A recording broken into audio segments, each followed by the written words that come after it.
Spiritual Gumbo.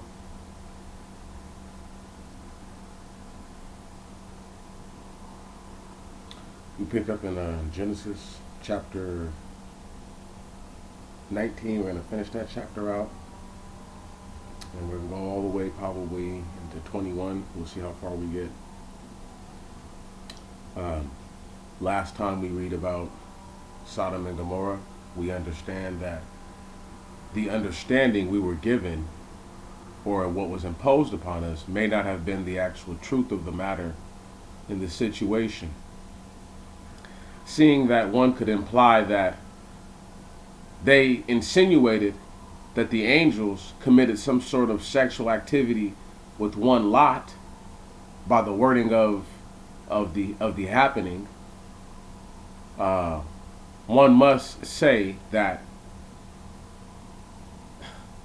first and foremost, that's not what happened. Secondly, the Sodomites, so they were in Sodom, right? The place where Lot chose to live. So what does that make people of Gomorrah if they were just as sinful? See, that's why the whole term sodomy is a real put down beyond what the white man could even understand of those people. Because there is no indication, not one, that the people were involved in that sort of activity. And even more so,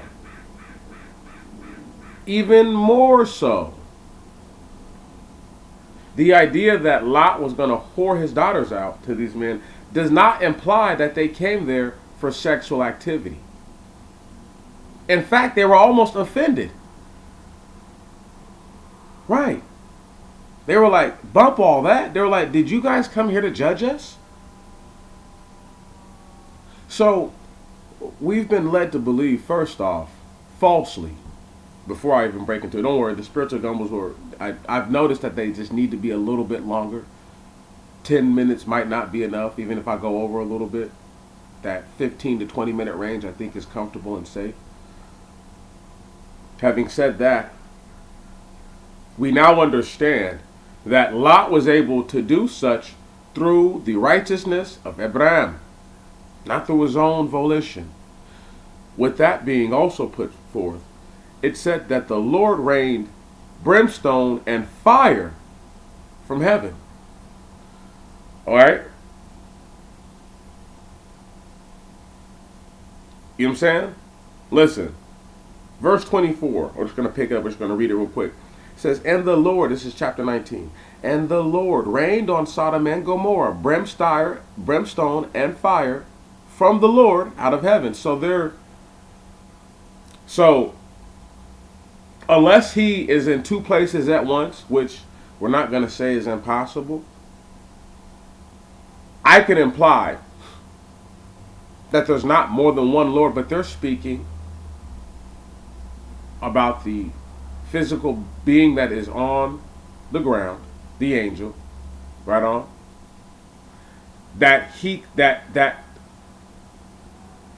could even be both of the angels, because Lot considered both of them Lord in one sense.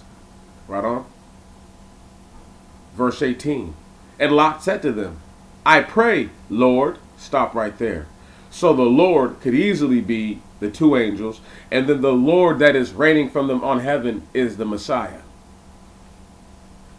Saying that, we're going to go down, we're going to pick up exactly where we're at now. And Lot went up out of Segor, verse 30, and dwelt in the mountain, he and his two daughters with him, for he feared to dwell in Segor, and he dwelt in the cave, he and his two daughters with him. And the elder said to the younger, our father is old, and there is no one on earth who shall come unto us, as it is fit in all the earth. Stop right there. Do you see why I read the term, come unto you? Right on? Because it's being used again in a now in a connotation, right? Where it's being used explicitly sexually. I cannot stress to you guys enough the implication of them saying that about Lot would have either assumed it's an insinuation that Lot was bisexual, right? Or an undercover homo, as I like to call him. Or, once again, that's not what it was. That's not the intended understanding that was meant to be put forth. Translation and transliteration are a big deal. When you look at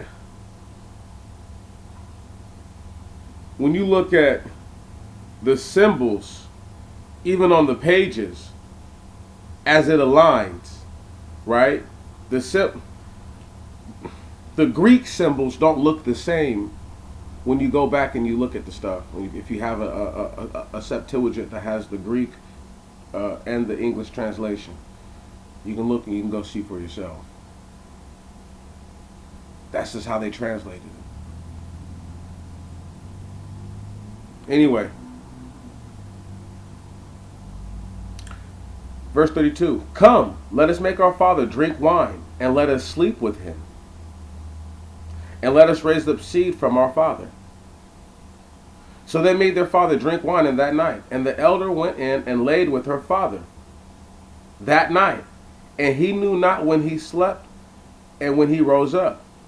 And it came to pass on the morrow that the elder said to the younger, behold, I slept yesterday night with our father.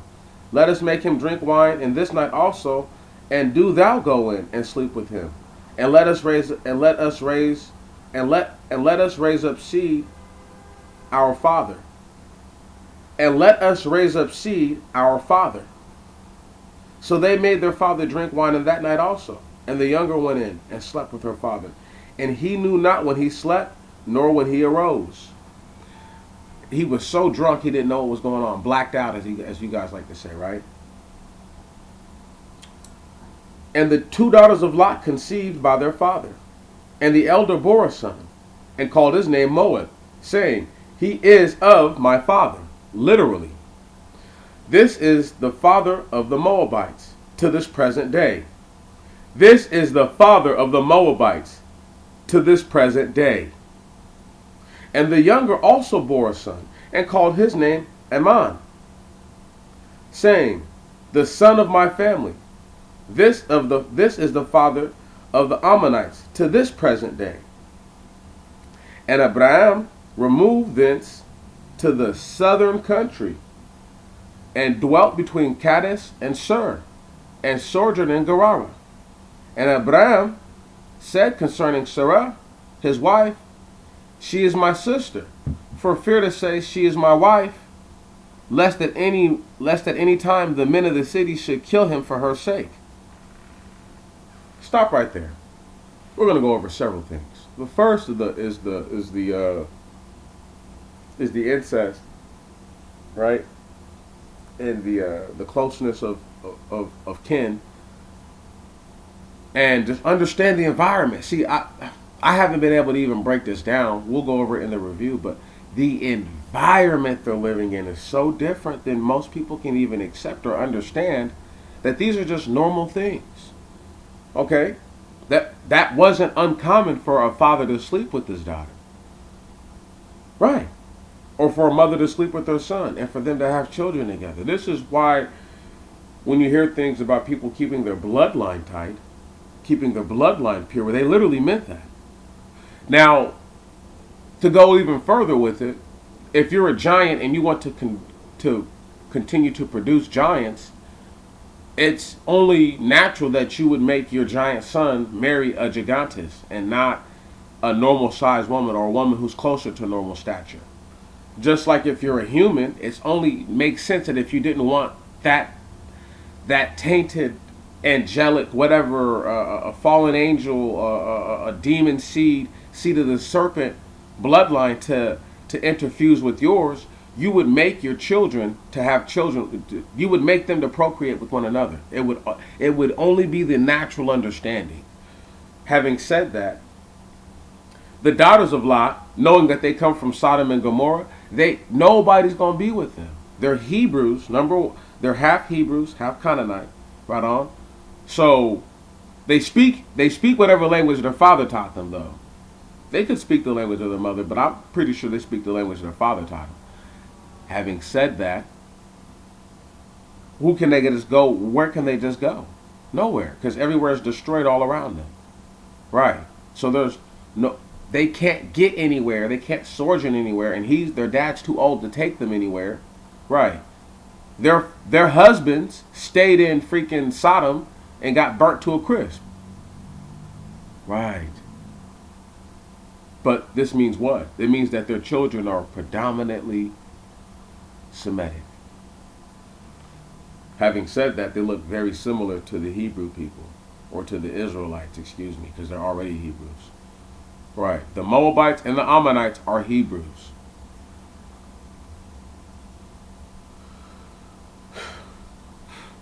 Verse 2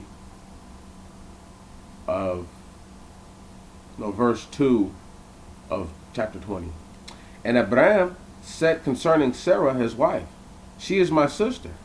For he feared to say, she is my wife, lest at any time the men of the city should kill him for her sake.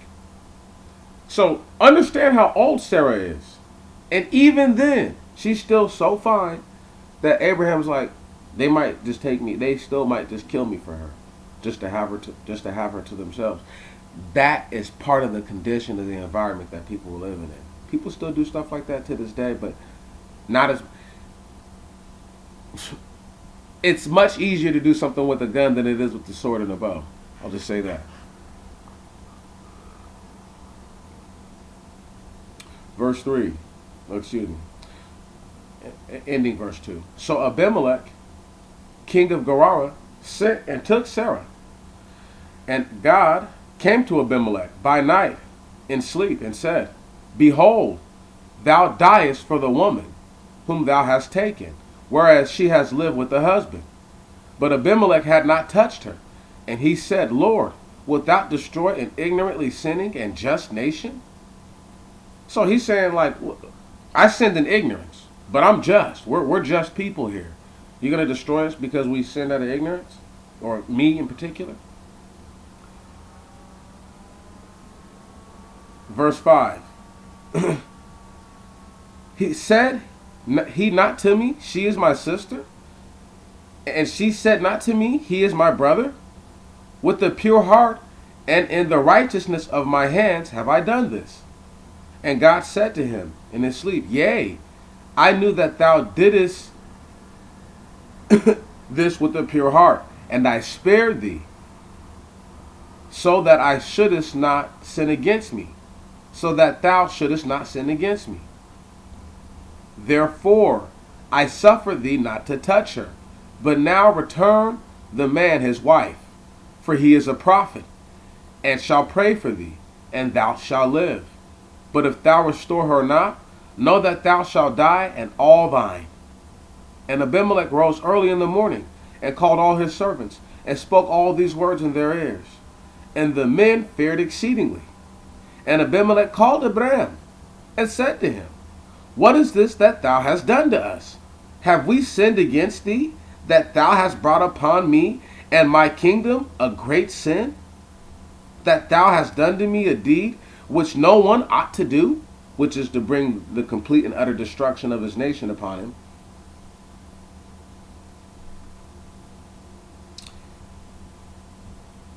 And Abimelech said to Abraham, what hast thou seen in me, that thou hast done this?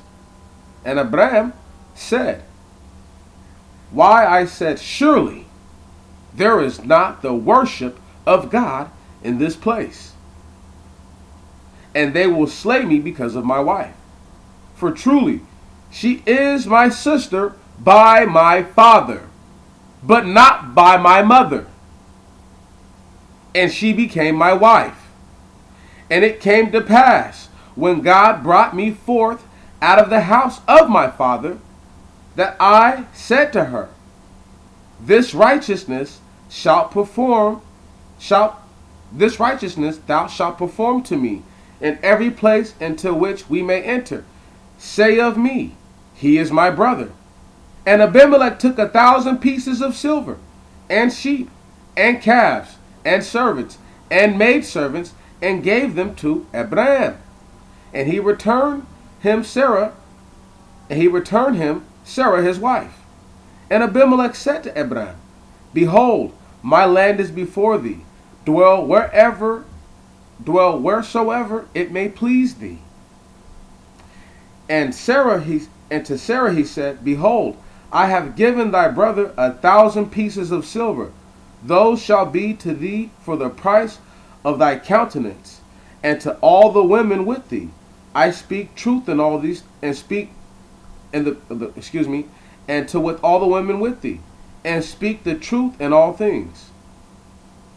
And Abraham prayed to God, and God healed Abimelech, and his wife, and his woman servants, and they bore children, because the Lord hath had fast closed from without every womb in the house of Abimelech, because of Sarah, Abraham's wife. And the Lord visited Sarah, as he said, and the Lord did to Sarah, as he spoke, and she conceived, and bore to Abraham a son in old age, at the time set according as the Lord said to him. And Abraham called the name of his son that was born to him, whom Sarah bore to him, Isaac. And Abraham circumcised Isaac on the 8th day, as God commanded him. And Abraham was 100 years old when Isaac was born to him.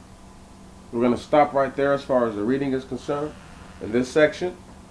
And we're just going to elaborate quickly on everything that's taken place. First, notice that Abimelech really is a righteous dude. And he even compliments Sarah. Says that I gave your brother 1,000 pieces of silver because you're so fine. Had nothing to do with him. Right on? I gave that to him because of you. Right? And because of all the beautiful women with you. And he says, and I'm telling the truth when I say that. He said, no lie when I say that. Now, note also that it's probably been about a year. Okay? Now, all these things don't take place, and it says that Abimelech didn't touch her. So we can assume that he may have actually only been in close contact with the woman for that night. With that being said, notice that it never said that about Pharaoh. Never said that about Pharaoh. Just had to throw that in there. Quick caveat. Going on and carrying forth.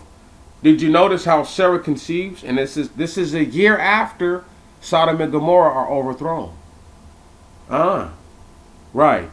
And Isaac is born not too long after his cousins, right? Or nephews, I guess you could say. Right? Really. But they're almost like his damn cousins. Anyway, his nephews, Moab and Amman, he's younger than his nephews. We should note that too. His nephews create kingdoms before the seed of Abraham actually has an established real kingdom outside of Ishmael. If Abraham is 100 years old, that makes Ishmael at this point 24. Just throwing that out there also. A lot of little things I have to put in here so that way we take this into consideration. Okay? Excuse me, he's 14 now. If Abraham is 100, and I'm putting his age into consideration so that way you guys understand how much older he is than Isaac. So Isaac, in comparison to Ishmael, is his kid brother. So when we read the next chapter, you'll understand why Sarah acts the way that she acts. Appreciate you for all your time. I really do. Last thought. Did you notice how Abraham made sure to let you guys know that I'm not sleeping with a chick who's like my sister from my mother and my father? She's my half sister. but she is from his father. Spiritual Gumbo, out.